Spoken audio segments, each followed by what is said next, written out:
बेकायदेशीर घरगुती गॅस विक्री आणि साठा करणाऱ्यांविरोधात स्थानिक गुन्हेन्वेषण शाखेच्या पथकानं शिरोली एमआयडीसी परिसरात विशेष मोहीम राबवली. यावेळी रिक्षा आणि टेम्पो असोसिएशन चौक परिसरात एका मालवाहू टेम्पोमधून घरगुती वापराच्या 4 किलो वजनाच्या गॅस टाक्यांची विक्री होत असल्याची गोपनीय माहिती पोलिसांना मिळाली. या माहितीच्या आधारे सहाय्यक पोलीस निरीक्षक सागर वाघ यांच्या पथकानं तात्काळ छापा टाकला.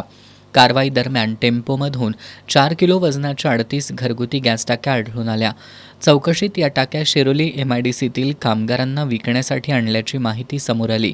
पोलिसांनी गॅस टाक्या आणि वाहतुकीसाठी वापरण्यात आलेला टेम्पो असा एकूण 3,20,200 रुपयांचा मुद्देमाल जप्त केलाय.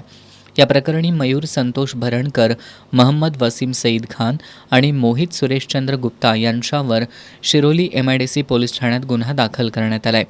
यातील दोघांना ताब्यात घेण्यात आलं असून त्यांना पुढील कारवाईसाठी शिरोली एमआयडीसी पोलिसांच्या ताब्यात देण्यात आलंय. स्थानिक गुन्हेन्वेषण शाखेचे निरीक्षक सुशांत चव्हाण, सहाय्यक पोलीस निरीक्षक सागर वाघ आणि त्यांच्या पथकानं ही कारवाई केली.